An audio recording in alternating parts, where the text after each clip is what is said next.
At the southern tip of the Iberian Peninsula, nestled in the heart of the Spanish province of Cadiz, and surrounded by one of the most economically and socially depressed areas of Europe, sits Gibraltar. It's basically just another British overseas territory that every now and again, for one reason or another, gets a lot of coverage in the Spanish media, in some cases by news stories as alien as this one. Ortega Smith asked to serve 10 years in jail in Gibraltar for stealing a concrete block.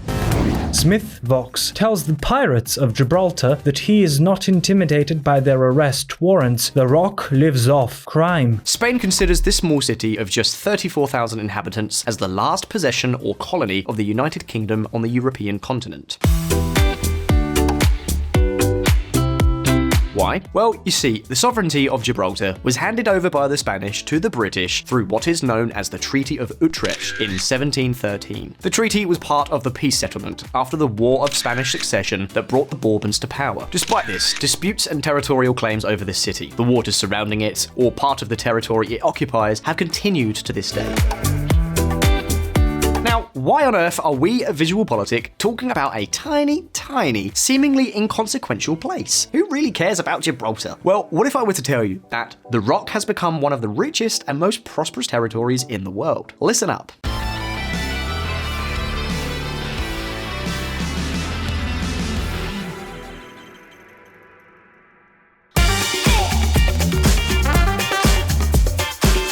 Spain considers Gibraltar to be the last British colony in the European territory. Como España siempre ha hecho desde esta tribuna, no puedo dejar de recordar que Gibraltar es la única colonia existente en el territorio europeo.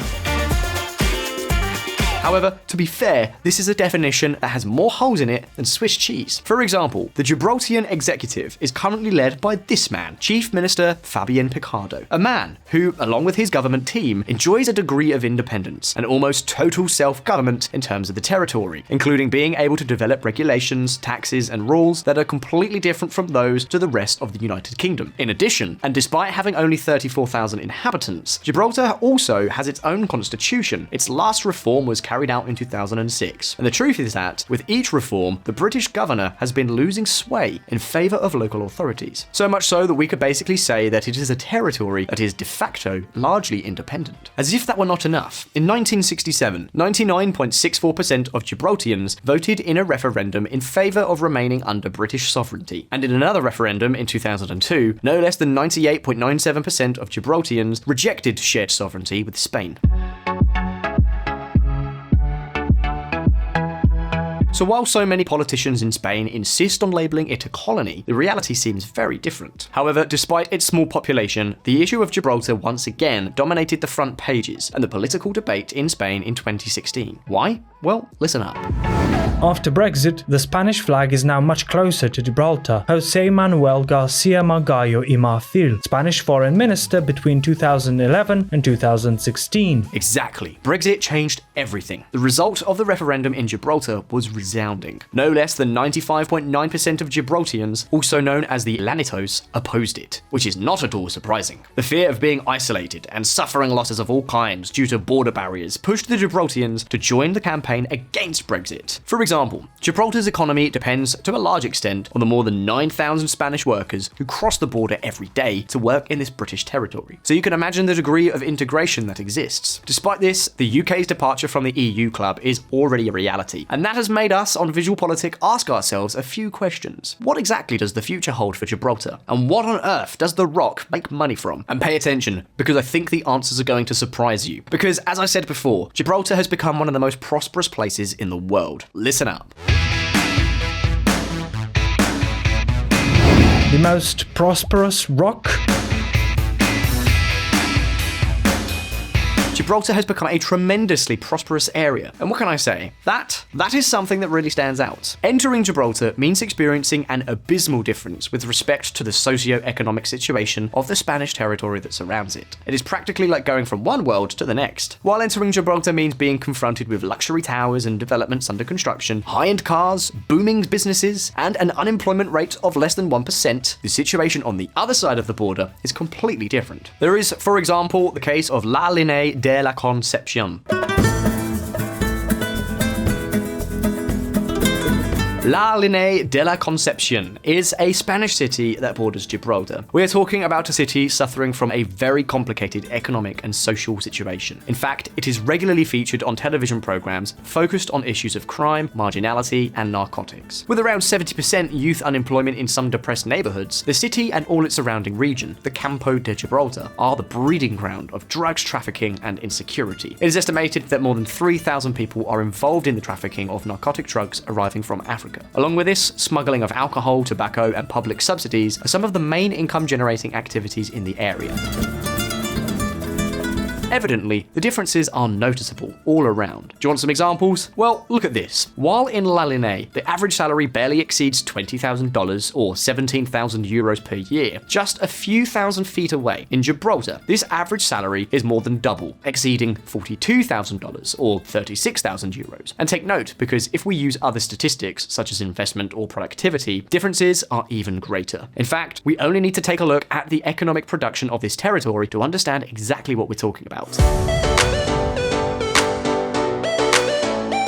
To give you an idea, despite its 34,000 inhabitants and its ridiculous size, it is expected that the GDP will soon exceed $3.5 billion, a figure that has already been reached before the pandemic. We're talking about a GDP per capita of about $100,000. In other words, while Gibraltar is becoming one of the most prosperous territories in Europe, and even in the whole world, with an average real growth rate of almost 7% per year during the 10 years prior to the coronavirus, the Spanish area surrounding it is, by contrast, one of the most depressed areas on the European Union. Now, the question that we are all wondering is, where the hell do the Llanitos, the Gibraltarians, get their money from? How can such a tiny place be so prosperous? Well, obviously with only 6.8 kilometers squared of surface area, most of which is also occupied by the big rock, by the massive rock, the options are limited. There's 0% primary sector and practically 0% industry. This territory is almost entirely dedicated to services. We can identify 4 outstanding activities: the port, finance, tourism, and perhaps above all, online gaming. Let's go through them all one by one.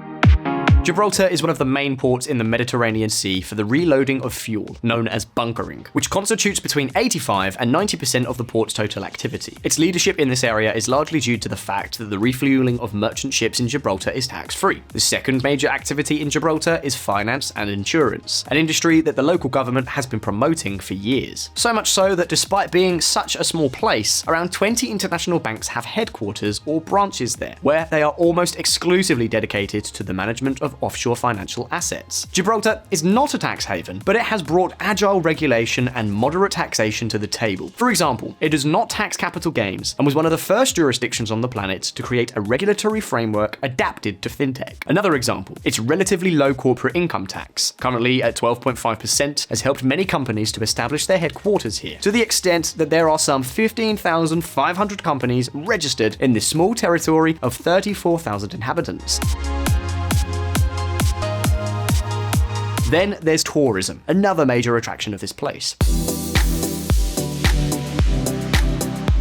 Every year, between 11 and 12 million tourists and visitors go to the Rock, which means it has one of the highest tourist to resident ratios in the world. And no, it's not a coincidence. In addition to its peculiarities and the absence of indirect taxes so far, tourism development and the attraction of large fortunes is something that the authorities and local businessmen have taken very, very seriously. There is, for example, the development of marinas, such as the Ocean Village, which you see on screen. In addition, there is the current investment of $300 million to develop Victoria Keys, a complex of 1.4 million square feet, that's 130,000 meters square, on land reclaimed from the sea that will contain, among other things, 1,500 luxury apartments, commercial spaces, and a hotel. But wait a minute, because if there is one industry in which Gibraltar stands out worldwide, it's none other than online gambling, online casinos. You see, since the 2005 gambling law was passed by the government of the Rock, the gambling industry has exploded to such an extent that some of the biggest online gambling companies in the world are based right here in Gibraltar. I'm talking about companies like William Hill, 888, Betfred, and many others. Gibraltar is a huge global online gambling hub. But why? Why have these companies chosen Gibraltar? Well, among other things, because this place has one of the most advanced regulations in the world, a regulatory commission that tries to move with the times, they put everything on the line to be competitive, and taxes are low on gambling. Gibraltar has a business-friendly approach that makes it easy for good companies to set up and operate. There are many local advisors ready to support startups, and the relevant government representatives and their teams are approachable and hands-on in their support. Julian Jarvis is the CEO of Pragmatic Play. In total, the financial industry and online gambling account for around 40% of all local GDP.